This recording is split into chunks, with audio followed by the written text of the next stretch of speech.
What's up, guys? My name is Muta, and I get to be the lead pastor of Relevant Church, and I'm so glad that you decided to tune in to one of our message replays. I believe that God has a word for you. Hey, listen, if you want to continue to support Relevant Church to be able to produce content that teaches the gospel and leads people to hope, go ahead and give a gift of any amount to giving.thisisrelevant.cc. You can sign up for recurring giving or give a one-time gift, but I want to let you know every gift matters and allows us to take the gospel beyond our community, region, and world. So thanks for tuning in. Hopefully you are blessed by this message. Peace. I am so blessed to be here with you today. When I called Muta and said I'm coming out here, my mom lives in Saginaw, Michigan. She's suffering from dementia. We came up and with my daughter and my wife, we went and visited her. And then I said, well, I'm going to be down in your neck of the woods on the 9th. And he said, good, I need a preacher. And I said, great. What are you preaching on? He said, Fort stories. I said, even better. What is it? He said, we're going through Bible stories as if we were telling them in a fort. Now, growing up, me and my friends and my older brother and my younger brother, we built some forts. We didn't build the cheesy forts that most guys did, just so sheet over the kitchen table, so it was like nice and sturdy and everything. No, my mom crocheted Afghans. And our chairs had those knobs at the top of them. So we take the holes of the Afghan and we put them in the chairs, and then we build our fort like that. And one guy would pull it and all the chairs would hit you. And it was bad. You know, we had to learn the hard way on how to build a fort. But the cool thing about the fort was we got to tell stories. We got to tell stories about everything, what was going on in our lives. Me and my brother and my friends, we like to talk about sports. I'm a big sports fan. Fantasy football. Grew up. I was born in Buffalo, New York. Moved out to California. Now I'm in Sioux Falls, South Dakota. So I grew up as a Buffalo Bills fan and a Buffalo Sabres fan. That's their hockey team. And I was a New York Yankees fan. And I was always a Laker fan. I didn't like any of them. Come on. I did that for Jessica. I also wore this for Jessica too. But we always tried to one-up each other. You know, like we would go to the games and somebody would get an autograph card. They'd be like, hey, I got so-and-so's autograph and blah, blah, blah. And I always kept this one fort story in the back of my head. And I just waited till everybody got all their big stories out. And I got one to top everything. So as I said, I was a big Yankee fan, and my dad got a job in Southern California selling printing. That was before laser printers and everybody could do it on their own. Now they don't sell printing. Anyway, his boss had angel tickets, 11 rows up from first base. Like, it's there. You can reach out and touch someone. I mean, they're primo. But in the old Angel Stadium, the visiting team came up the right field line. So they would come right past first base, and the dugout was on the first base side. So my dad says, we got Yankee tickets. And I'm like, yes. So Yankee hat on, program in hand, pen. I'm going to get somebody's autograph. So here comes the Yankees coming down the line. So I go to the rail, and I'm yelling out, Mr. Chambliss, Chris Chambliss, hey, can I get Reggie Jackson? Reggie, can I get Mr. Home Run? Mr. October, can I get home? Every Yankee passed me by. And I didn't say a word. It was like I was invisible.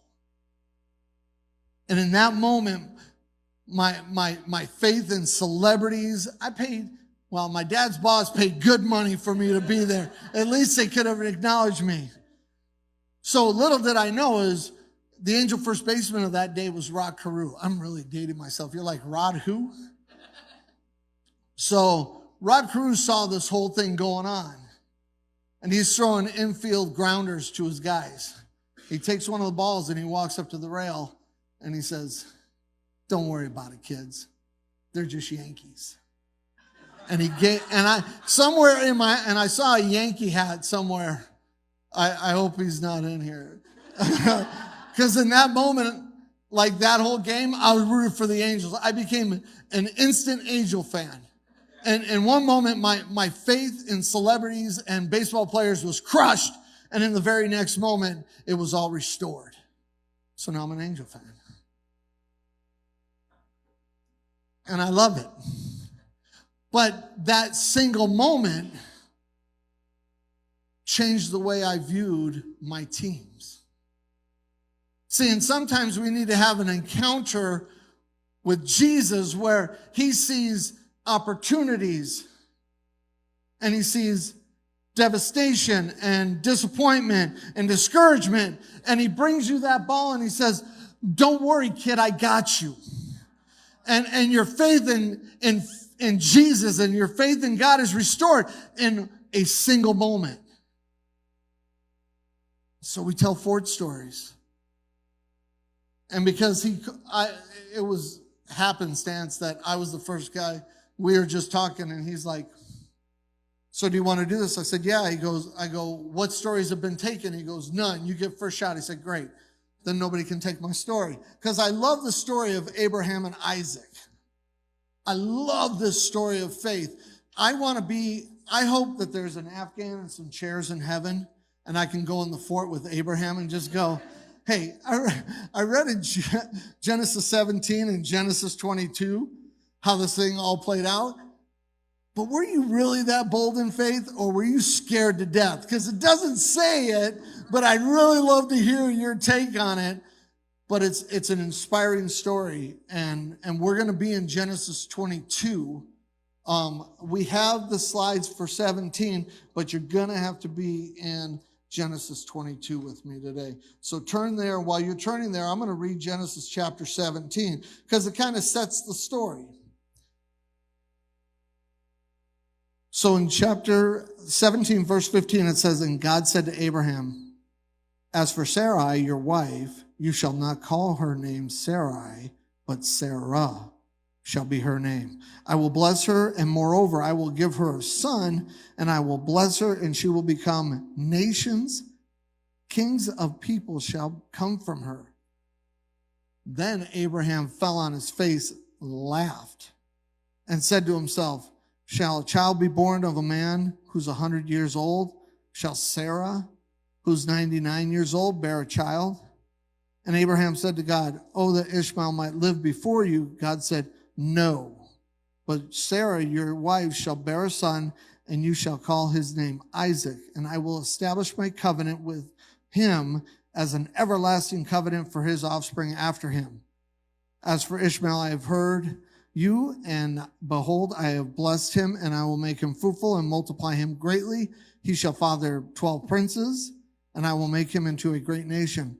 But I will establish my covenant with Isaac, whom Sarah shall bear to you this time next year. When he had finished talking with him, God went up from Abraham. Okay, let's back this up a little bit. At age 90 and 100, so she will give birth at age 91 and he will be 101, God promises Abraham a son. Now he's 100 years old. No kids, some kids in the room, but I'm guessing that Abraham hasn't gotten any in 40 years or so. I mean, he's 100, you know? I mean, I just hope to be upright, let alone fertile at 100 years old, you know? I mean, let's just be real about it. And Sarah, but what's interesting about it, his wife's name is Sarai, but even when he laughed at God, he still called Sarah Sarah and not Sarai. So he was already in obedience to God because he said, your wife's no longer Sarai, it's Sarah. And even as he mocked God and laughed at him, he was in obedience to what he wanted his wife to be called. So, but it's laughable to Abraham that this could happen. But how often does God call us to something and we laugh at him? How often does God say, I have something for you to do? And it could be something small, or it could be something medium, or it could be something large. But because of our lack of value in ourselves, or our lack of faith in our abilities, we laugh at God and go, there is no way you could do that thing through me.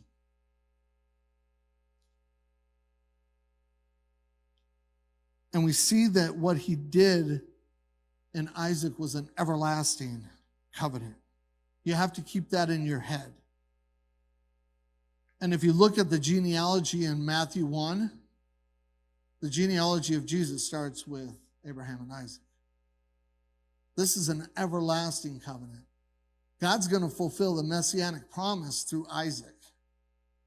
I mean, think about that. Isaac is the fuse that leads to the explosion of forgiveness, grace, mercy, and the love of Jesus. You know, and it all starts right here. It all starts right here. So let's fast forward to chapter 22. And it's something interesting that happens in chapter 22. Let's read the first 5 verses. After these things, God tested, say tested, because you need to remember that, Abraham, and said to him, Abraham, and he said, here I am. He said, take your son, your only son Isaac, whom you love, go to the land of Moriah, and offer him there as a burnt offering on one of the mountains in which I will tell you.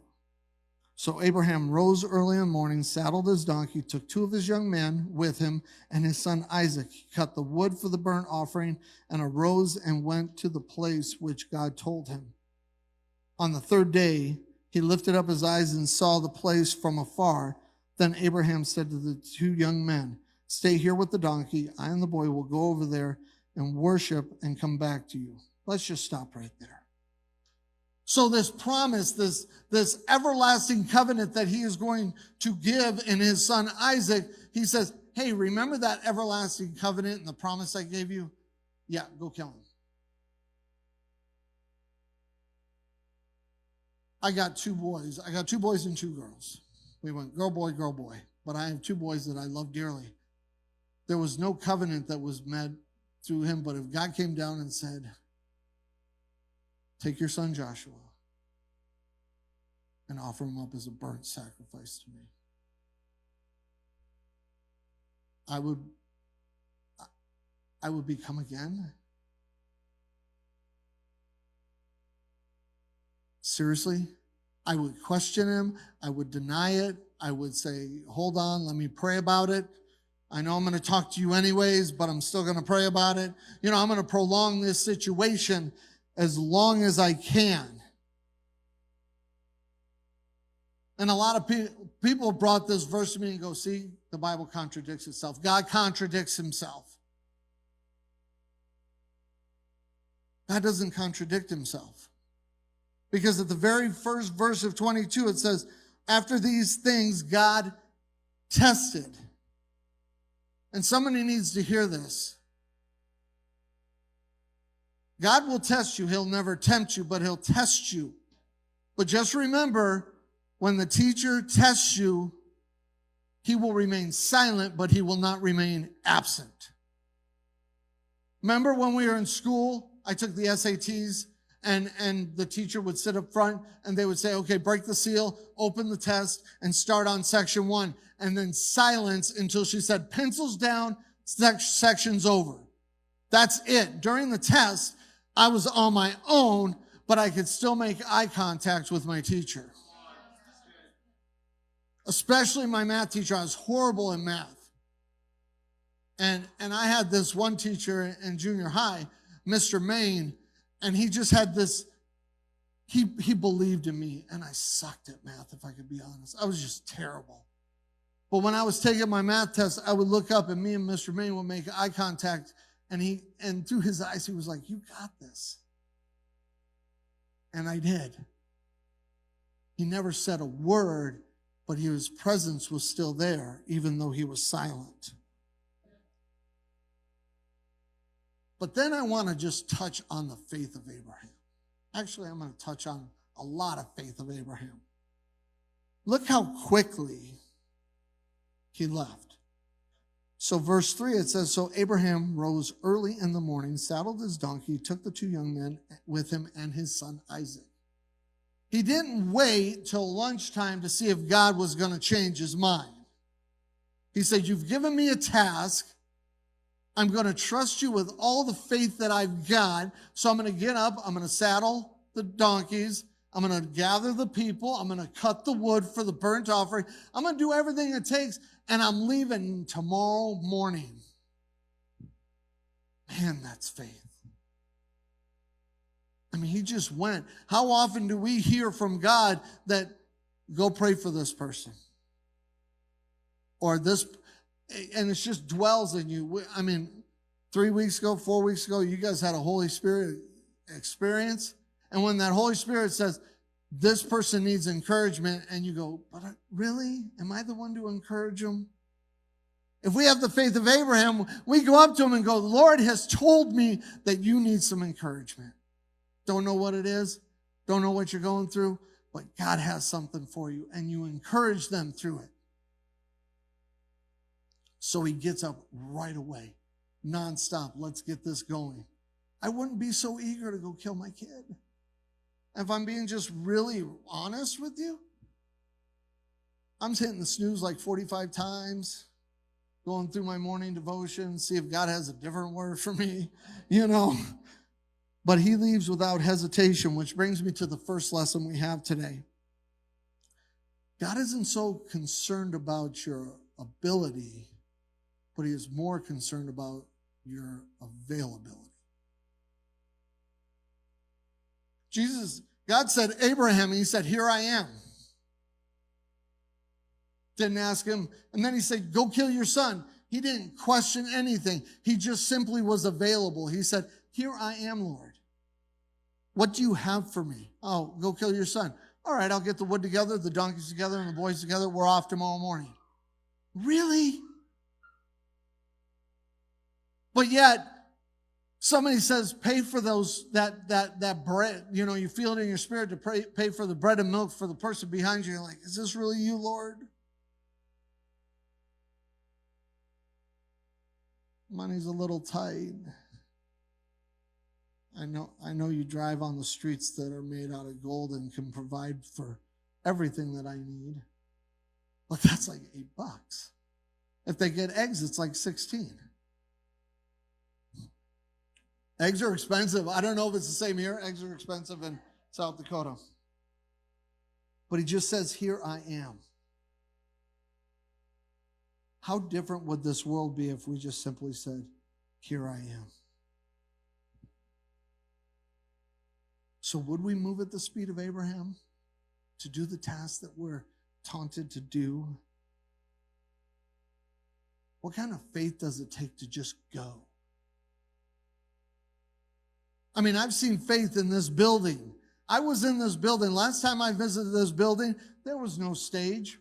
There was like duct tape that said this was going to be the stage, and the walls were ugly. But actually the walls were beautiful because like 3 days before I came, you guys had a party and you guys just wrote blessings and Bible verses on these walls. See, but we want to know the whole roadmap. See, the destination for Christine and Muta were, this is where your church will be. That's the end point. When I came here from Saginaw, I put it in my GPS that I want to go to my hotel in Mishawaka. It told me every turn. She even reminded me, in 200 feet, please turn right. You know, I mean, and then my wife, who hates my driving, will be like, she said turn right. You know, and I'm like driving back, and she's like, recalculating. You know, so, but we want to know the turns to get to the end result. We don't want to trust God in the process. See, and sometimes God asks us to do the unconventional and the out of the ordinary so he can perform extraordinary. See, we all want it to make sense. You know, I better do this point. Sometimes, it's point number 2, at times we have to step out in faith in order to see God respond in faithfulness. See, but that's the thing. We say, okay, God, you've told me to do X. Tell me how it's all going to work, and then I'll step. That's not faith, if I could be so bold. Martin Luther King said, faith is taking the first step when you can't see the whole staircase. But if you notice, even if you fast forward to the Gospels, when Jesus healed, he said, go, your faith has made you well. They had to respond in faithfulness.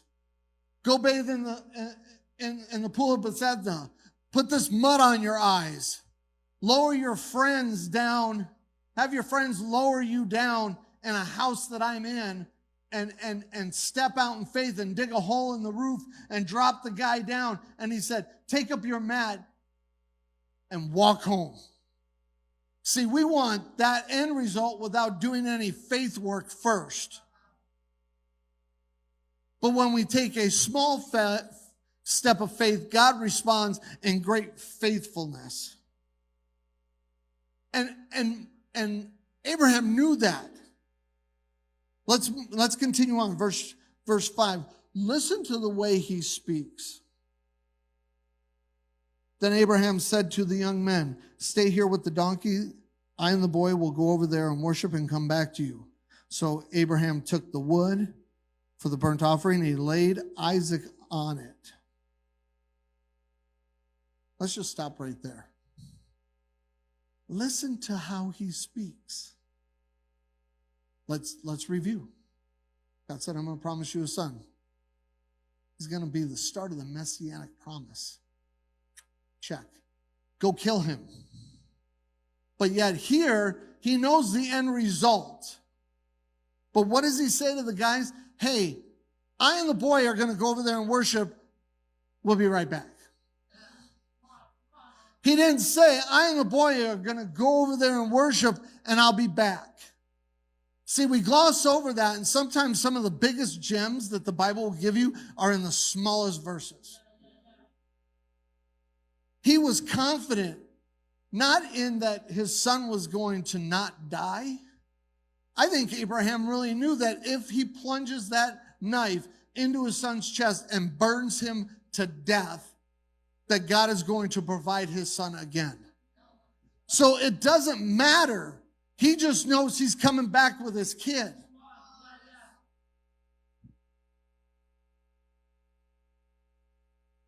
So he takes all this stuff and he grabs the knife and he grabs the son and he's walking up this hill, and Isaac says to his father in verse 7, my father. And again, Abraham says, I am here, my son.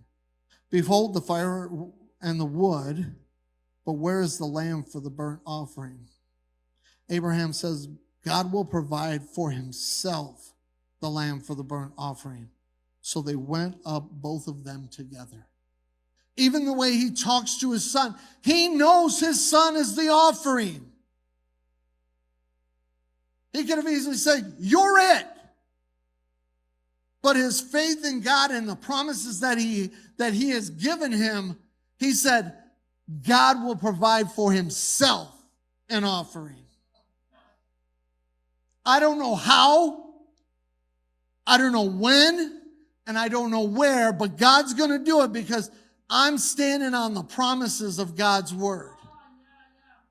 My 101-year-old wife gave birth. He could sure as heck give me a burnt offering.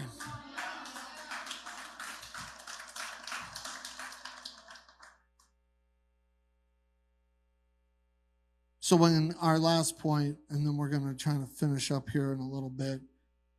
When God makes a promise, he will keep his word even if we don't know how. That's the key, folks. Even if we don't know how. We want to know how, but we don't know how.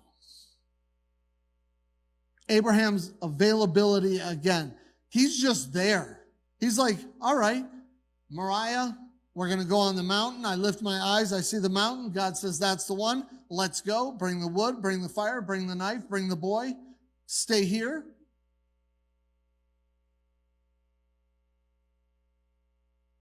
So in verse 9, when they came to the place of which God had told him, Abraham built the altar there.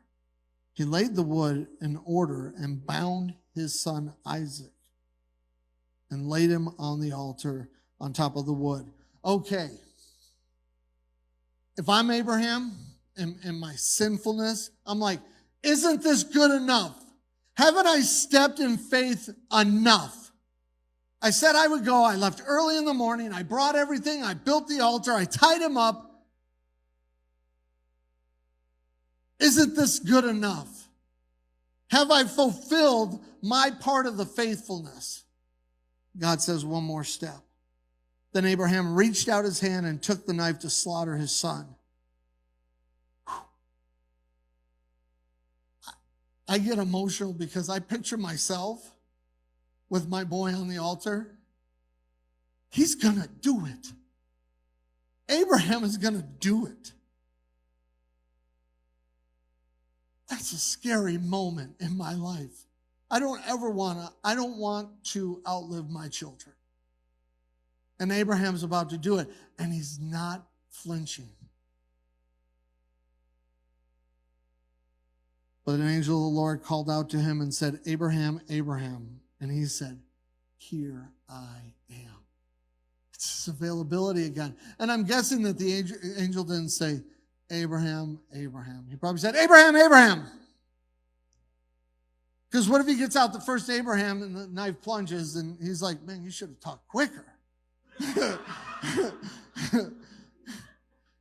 That's like your kid crawling on the table. Well, we let our children crawl on the table. And they get to the edge. Oh, they'll be all right. They're resilient. Sometimes God asks us to do what seems illogical. But if we are obedient, we step in faith, and sometimes blind faith, we will see an abundance of blessings as he responds in faithfulness.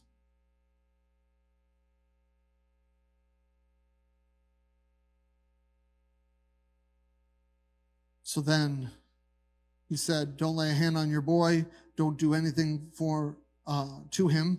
For now I know that you fear God, seeing that you would not withhold your son, your only son.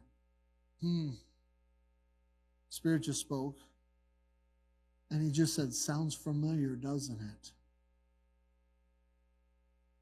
See, because Abraham was willing to sacrifice his one and only son, I wonder what other father was able to do that.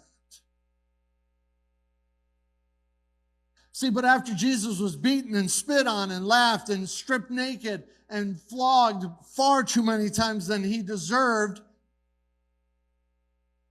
and they bolted him to a cross.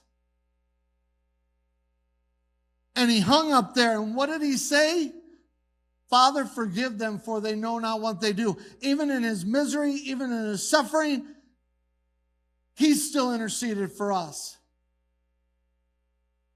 And unlike Isaac, who had the blessing of it all being stopped, Jesus had to say, my God, why have you forsaken? See, God had to forsake his one and only son. He had to turn his back and let Jesus bear the sins of the world by himself so you and I didn't have to. Because we wouldn't have been able to do it like he did it. So we could spend eternity with him. So here's the question on the floor.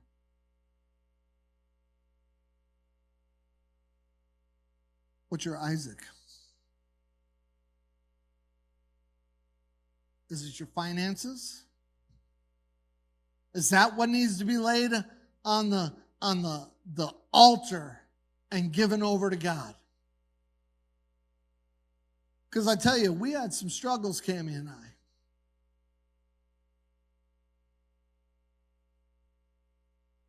We built the house of our dreams in Southern California.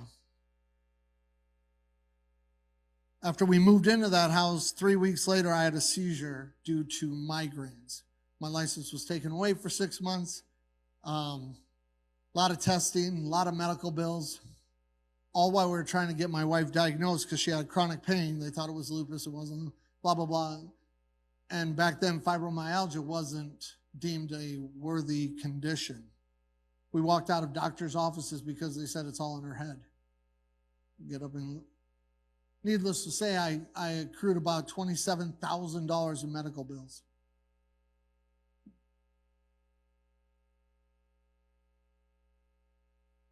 So we declared bankruptcy. We lost the house that we worked so hard to get.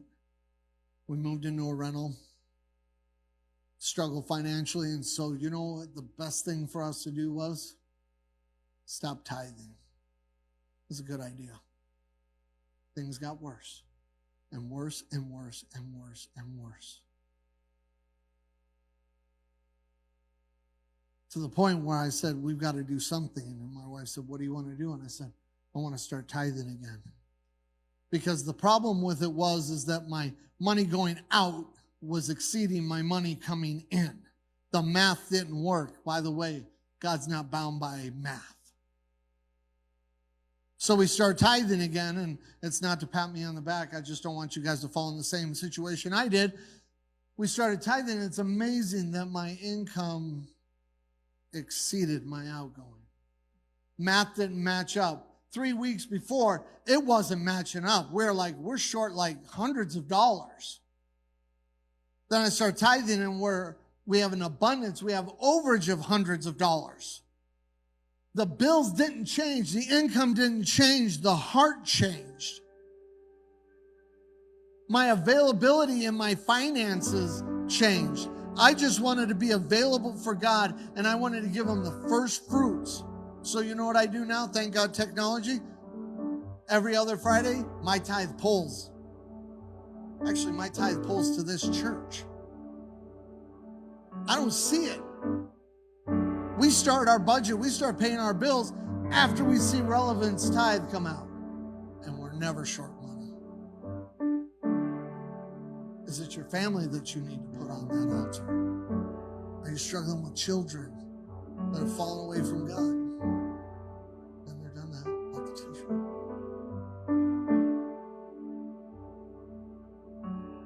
Your children are not your children. They belong to Jesus. They're just on loan from him to us.